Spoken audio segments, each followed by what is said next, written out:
All right. So we finished epistemology, and now we're going to move on to a defense of Christianity. If you're new to the channel, let me just remind you that the reason I'm doing this series of videos is just to help me get better at speaking. I chose apologetics because it's a topic I happen to know a lot about. It's something I can actually talk about. If you're listening to this for the sake of actually getting something out of it, some benefit out of it, you'll probably want to go back and watch the series that I just finished on epistemology before you listen to the rest of the series, because everything else that I'm going to say from here on out is going to depend on all the tools of epistemology that I discussed before, and I will sometimes refer back to them. So I guess before I start on defending Christianity, I should probably define Christianity. As you probably know, there's like a whole bunch of different points of views that all kind of fit under the same umbrella of Christianity. And you'll want to know what version of Christianity I'm defending. I guess I'm not defending like any particular, like Christians disagree with each other about a lot of things, but they still consider each other Christians. And so there must be, before the word Christian can mean anything at all, there has to be something essential about it. There has to be something for which, if you didn't have that thing, you wouldn't have Christianity. And so what I want to defend is like the core of Christianity, that thing that makes Christianity what it is and not something else, something that all Christians can agree on. Now, what I'm going to say in the way of defining Christianity is not necessarily going to be what everybody who calls themselves a Christian agrees on. There will be some people out there who call themselves Christians but do not agree with what I consider to be the core. I don't consider those people Christians. And if that's intolerant, then so be it. I don't care. So let me say what I think those things are. I think first of all, I think you have to have a God to have Christianity. And you can disagree about certain things about God. Calvinists and Arminians disagree about what God is like. Open theists have a different view.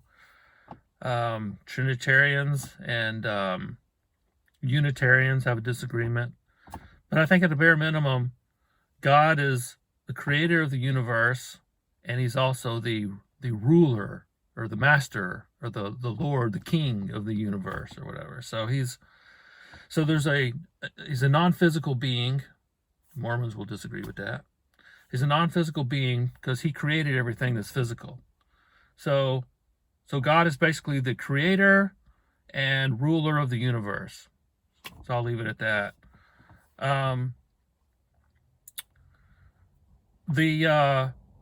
Christianity obviously revolves around Jesus. I mean, the word Christian comes from the word Christ, which means anointed one or one who's anointed.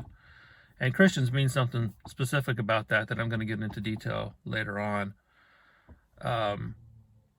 But we don't have anything from Jesus himself. Jesus didn't write anything, or if he did, we don't have it anymore. So everything we know about him comes from his followers. And so to understand what Christianity is, we have to look at what was the primary message that they were teaching about Jesus. What did they say about him? Well, that can be summarized in what they call the gospel. The gospel means good news, or some people say the kerygma, which means the proclamation. What were they proclaiming when they, went out and won converts and planted churches and all that kind of stuff? Well, there was an oral tradition that predates all of our written material that Paul quotes in one of his letters. In 1 Corinthians 15, he said, I want to remind you of the gospel that I preached to you, which you believed, and et cetera, et cetera.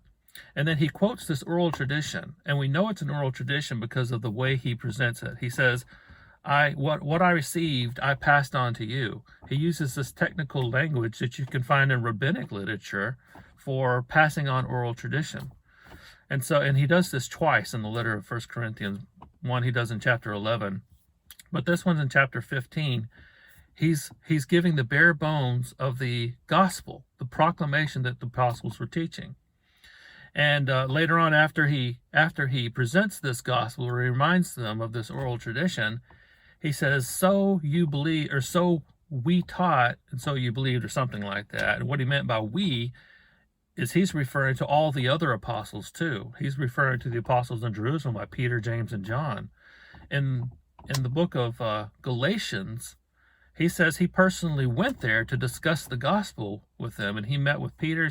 He went there twice. The first time he stayed with Peter for like 15 days, and the second time there was a council where they were discussing the question of whether Gentile converts to Christianity had to get circumcised. So they discussed the gospel, and I think it was on the first visit that Paul wanted to make sure that he was teaching the same gospel that they were teaching. And so in 1 Corinthians, when he reminds them of the gospel, he says, so we taught and so you believe. So he's claiming that this oral tradition is the same gospel that the original apostles, Peter, James, and John, those were the people closest to Jesus. So this gospel, I think, is probably the best thing we can use to define what Christianity was at its very essentials.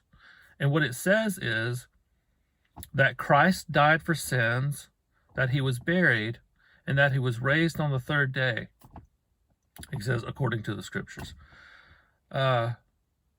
So the first statement is that Christ died for sins. So what we can first do is take this word Christ and look at what that means. So I guess one of the things in Christianity would be that Jesus is the Christ.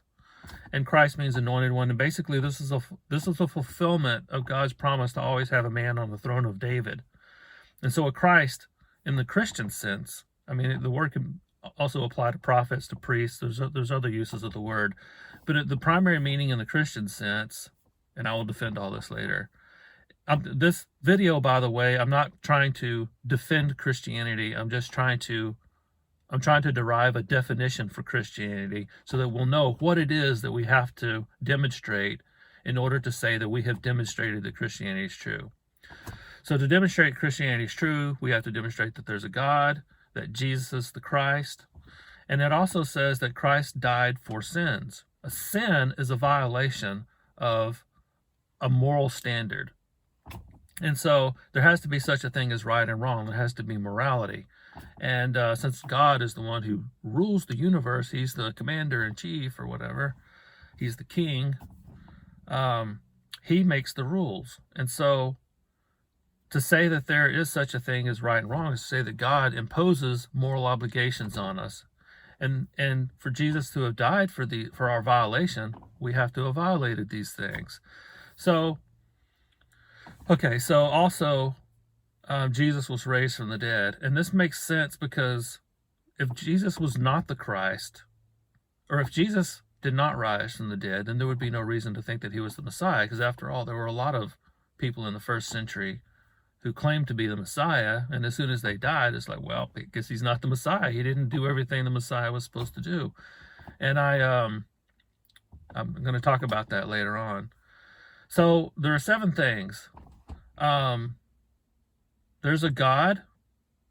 God imposes moral obligations on people. People violate those moral obligations. Jesus of Nazareth is the Messiah. He's the Christ. Jesus died for sins. And he was raised from the dead. I said 6 things. I could have sworn there were 7. I must be missing something. Anyway, those are basically the things that I think make up Christianity. If all of those things are true, and I'm forgetting something. God exists.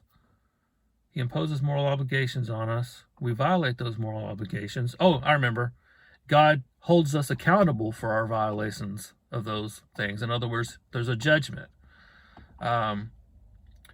Christ died for sins. He was raised from the dead. I'm missing something again. Oh yeah, Jesus is the Christ. He died for sins, and he was raised from the dead. I guess I should have used an outline. I'm doing this all off the top of my head because the goal is to become better at speaking, and also to be able to keep my train of thought. But I guess the downside to that is sometimes I'm gonna need an outline or something like. Maybe I'll write myself small notes to help along later on. So anyway, that's Christianity in a nutshell. If all 7 of those things are true, then some form of Christianity is true. And if any one of those things is false, then Christianity is false. And some of those things are related to each other. Like I said, if Jesus didn't rise from the dead, then he can't be the Christ. But you could also say if there's no such thing as right and wrong, then there's no such thing as sin. And if there's no such thing as sin, then nobody commits sin. And if nobody commits sin, Jesus didn't die for sins, etc. So they're kind of interrelated. If there's no God, there's also God couldn't have imposed moral obligations on people. So there you have it. That's what we're going to be talking about from here on out.